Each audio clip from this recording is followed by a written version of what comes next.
Hey, how you going? My name is William, I hope you're all doing well, and today I want to talk about 3 improvements that I would like to see in Life is Strange Season 2. This video kinda got pushed back a bit since episode 1 of Before the Storm released, and that itself has affected a lot of what I'm going to talk about today.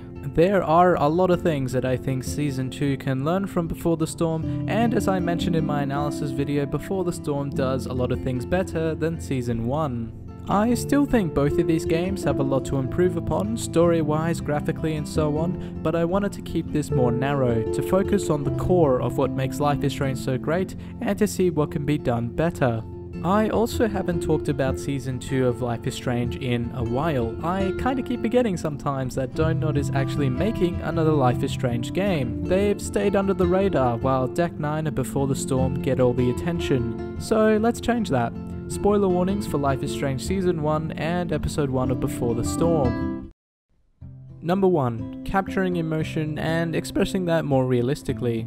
This topic was originally going to be just facial animation capture, since I think one of the biggest criticisms of Life is Strange was the way characters showed emotion, or lack of emotion through some of their wooden facial expressions. But I think there's a bigger improvement to be made in all aspects of the character's performance and portraying that throughout the game.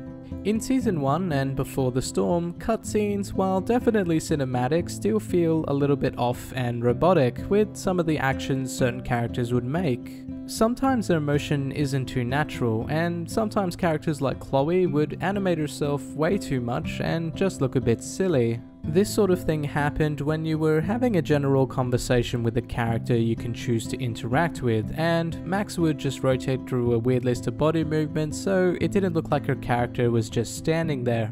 It didn't happen all the time, and for the most part characters would act realistically, but when it did happen it was a bit jarring. It pulled you out of the experience. The same goes for the lip syncing and most of the facial animations. Before the Storm, I think, showed us just how much both of these actually sucked in Season 1. There's definitely a dramatic difference between Chloe in both games when she's showing emotion in an intense scene. But where Before the Storm really shows its superiority over Season 1 is in its subtlety. Like those small expressional details that appear on people's faces throughout conversations that just give it this extra layer of emotion and realism. Season 1 had these little moments as well, but they were definitely few and far between, and for most of the conversations in the game, Max would rotate between a few facial expressions rather than have them occur naturally throughout the conversation, much like her rotating body animations. When you see these 3 things happen in a short period of time and you start to pick up on where else it's happening, it can be a bit distracting, taking you out of the experience, as I've said many times before. I get that not every single interaction you have with a certain person can have its very own special mocapped or handcrafted animations, but I do kinda wish we got a little more than we did. The reason I get so worked up about the performance, the facial animations, and the lip syncing is that Life is Strange is a game that relies heavily on its characters and its story. That's where the backbone of this series is. I've noticed that when people talk about why they love Life is Strange, they don't talk about being able to time travel or to change your decisions, because that's not ultimately why people fell in love with this game. I definitely think that those elements certainly played a big role in setting Life is Strange apart from other story-based games. It's the reason why I picked it up all those years ago. But instead, it's the coming-of-age tale involving Max and Chloe, the tragic tale of Rachel Amber, and the conflict between David, Nathan, and Jefferson that kept people invested, and kept them talking about Life is Strange well after its final episode released. It's not so much the sci-fi that we fell in love with, but instead the characters, like Chloe. And then there's Before the Storm, a game that spawned from the idea of letting people have one last chance to play as Chloe and see things from her perspective. A game where time travel is absent and that your choices are irreversible. A game that states its main focus is in its strengths, like character. I'm getting a bit off topic here, but what I'm trying to say is that characters are very, very important to Life is Strange. So I think something Dontnod should focus on in Season 2 is investing in those characters and making them even more real than they are. That's by giving them more realistic and natural facial expressions, improving their lip syncing, and fixing their weird motions and animations they use sometimes. We already love the characters in Season 1, even with their weird technical quirks, and Before the Storm was a huge step up from that already, so imagine how great Season 2 would be if we did see these improvements. Better side quests. Also more side quests. God, I just can't say any word with the s on the end, it's just bad. This is going to sound strange. One thing I felt that was lacking in Season 1 of Life is Strange was choice on what to do next, specifically with other goals that differ from the main storyline, such as an interaction with a side character that can lead them to opening up to you or shunning you away. This was going to lead into another thing that I felt needed improvement, but I'll combine them with this one: better side characters, or more importantly, more opportunity to interact with those side characters through side missions. Now, Season 1 did dabble a bit in this. One example I'll use is the interaction with Dana after rescuing her from her room. Once in her room, you can peer a little bit into her life, and when you get caught in rewind, you can use what you've learned to get it to tell you about her pregnancy. And that's kind of it for her story. Going back and replaying Life is Strange, you kinda get the feeling that this was a lost opportunity to expand on Dana's story, like we really only just scratched the surface and didn't go deep enough. It did seem that Dontnod was setting something up with some of the other choices you can make, but nothing really substantial ever came from that. We'll come back to Dana's story, but for now, I want to paint a picture for how I think side characters should have been handled in Season 1 and how I think they should be handled in Season 2. Imagine you're playing Episode 2, you've just woken up, acquired Max's shower supplies, and walk out of her room into the hallway. Now imagine that every single door in that hallway is accessible. You're able to knock and enter and speak with everyone, learn about them, and decide whether you like them or not. But then imagine that each person has a side mission attached, or a series of missions that Max can, if she chooses, follow and use her rewind powers to achieve what anyone else in her position could not.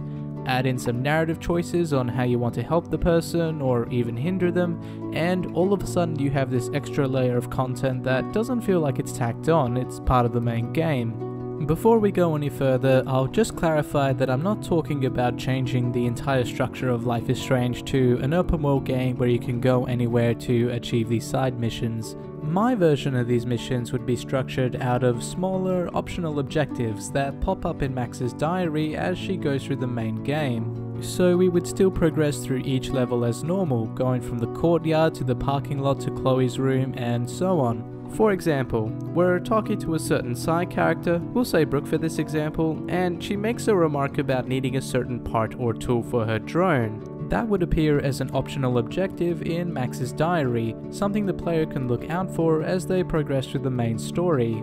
The game progresses as normal until we get to Chloe's house, where we find David's tools. After using the tools for the main story, we would get an option to either take the tools for Brooke or leave them. Leaving them would fail the objective, or maybe just void it until there's another opportunity, and taking them would mean we can bring them back to Brooke when we see her next, but that might leave us in murky, otter-infested waters with Chloe. You get the gist of what I'm saying. This can achieve a number of things. First off, it gives the players who want to embrace a quality I like in Life is Strange, taking things slow and smelling the roses, by giving them more of a reason to investigate everything around them. I mean, I was happy just snooping around anyway, but now there's a sense of purpose to what you're doing. And secondly, it gives people more of an opportunity to interact with the side characters they actually want more interaction with, rather than just having one open and closed conversation until the next time we see them. Don't like that character? All good, their mission is optional and it won't affect the story.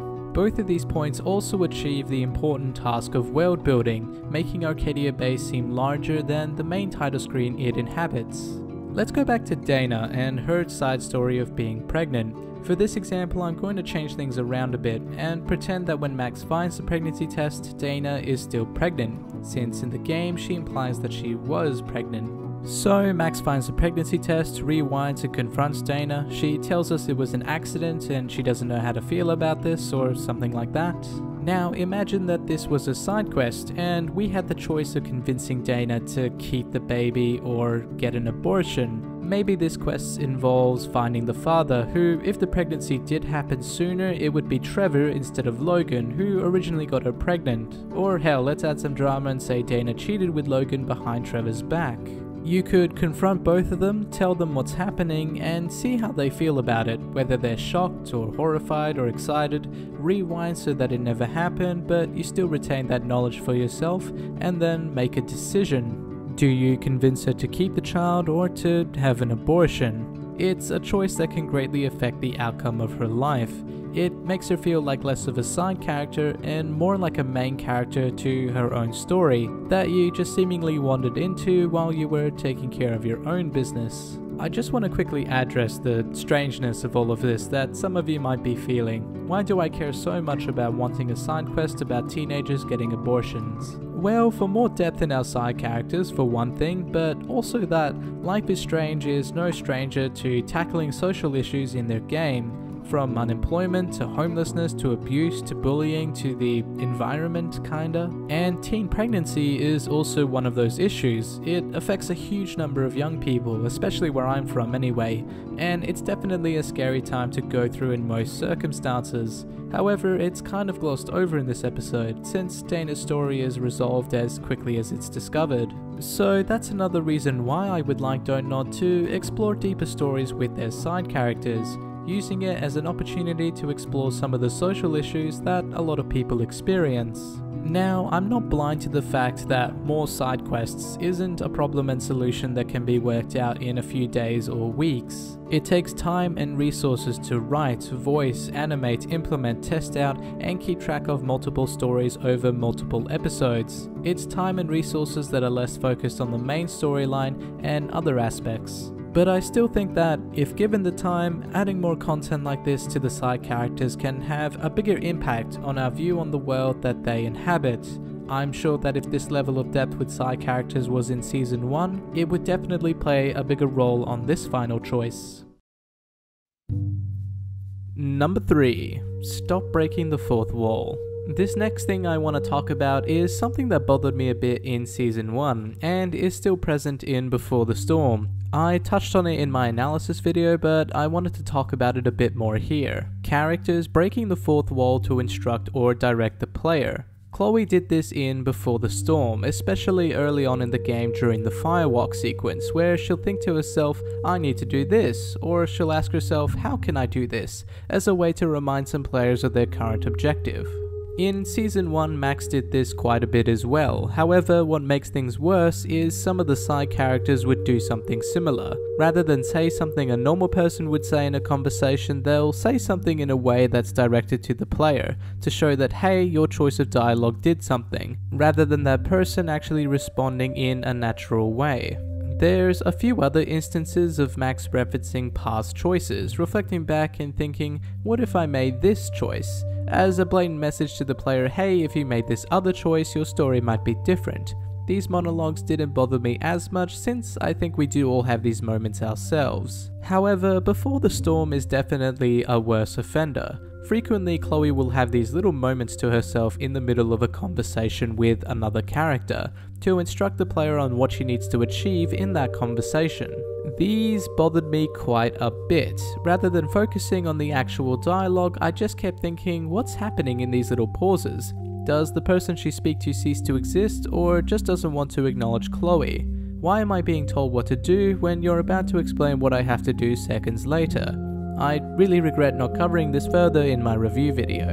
Now, to be fair, this isn't technically breaking the fourth wall. The game or its characters never acknowledges you directly, but it will take every opportunity possible to acknowledge you indirectly with these monologues. So I think it is safe to legitimately count it as Max and Chloe breaking the fourth wall. My problem with this sort of thing comes back to story and character. It touches on the same notes of how important the performance is to a character's believability, and how important those characters are to story and to Life is Strange itself.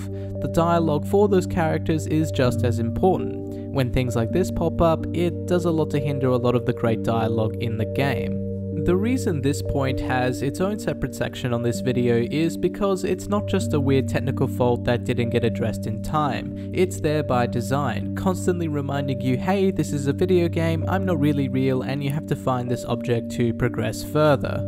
To me, considering that, it makes it one of the most important things to not just improve, but change how the developers communicate to the players on their next objective, because I think outside of the technical aspects, this is the last thing holding back Life is Strange in terms of dialogue.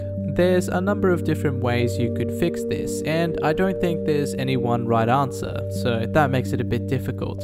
And I don't really have a proper solution myself, if I'm being honest with you. But I did promise 3 improvements, and I'm kind of just complaining at this point, so I'll put it this way. If I was in a meeting with Dontnod discussing this exact issue, what I would propose is that whatever solution we come up with sticks to 2 principles. That whenever these characters think about their next objective, what they monologue is a question rather than a statement, and that whatever they monologue communicates to the player in the simplest way possible what they have to do, rather than spell it out for them. So with that in mind, this would turn into, shit, how do I get inside? Chloe questioning herself on how to solve the problem, and the shit indicates it's gonna be difficult. This turns into, who does this asshole think he is? Or even better, just remove this line entirely and let Chloe's opening statement show the player how she feels about this particular interaction, rather than telling the player Chloe feels mad for David, since it's quite clear from the last few minutes that Chloe is pretty mad at David. I know these aren't the greatest examples of improvements, but they're what I could come up with. But I do think that if Dontnod can nail this problem and find some creative solution to nudge and remind players of their objective in another way without breaking the legitimacy of the character, I think that would be a huge improvement and would pave the way to a much more engaging story with much more believable characters. So that's what I'd like to see improved upon in Season 2. Better side characters / missions, capturing and expressing a lot more human emotion, and less breaking of the fourth wall. I think with these 3 main things addressed, it could certainly elevate Season 2 to a whole new level without having to change too much else about the game. I'm sure everything is getting a second look by Dontnod, and I trust them to make the best decisions they make for Season 2. So what do you guys think? Do you agree or disagree? Was there something else you'd like to see Dontnod focus on in Season 2? Let me know in the comments, and if you're a Dontnod employee, why don't you leave a comment as well, you know? Maybe give us a hint to what you're working on. Let us know if we're getting warmer or colder, you know, just maybe give us a release date as well. Anyway, thank you so much for watching, and I hope you have a great day. Hey everyone, so before I end the video, I wanted to give a quick update about the channel and about myself going into the future.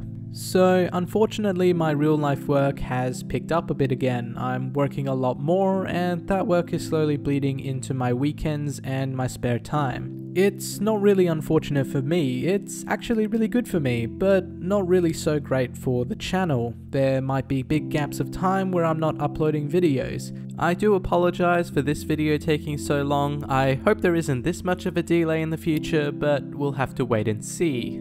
In this big gap of time, so much has happened. We went from speculating on when episode 2 would release, to getting a trailer, to getting a release date, to getting that episode leaked on Xbox Live. It's been an exciting week. So the moment I can play it, I will, and I'll start working on my first impressions video and my eventual review video. But there may be a bit of a gap of time between those videos as well. From what we've seen in episode 2, it looks awesome, and I can't wait to play it. As great as real life is going, I'm still disappointed that I won't be able to have more time to make more of these videos for you guys. I really love what's happening with this channel so far, and I really love seeing all your feedback and comments. It's honestly been amazing so far. Hopefully this heavy workload trend won't last forever. I would love nothing more than to dedicate more time and energy into this channel and to you guys as well, and the moment I can, I certainly will. But I really can't say for sure when that'll be. Once again though, thank you so much for your time and for your comments and praise. Thank you for just being here, and I hope to see you again in the near future. Until then though, I hope you have an amazing time.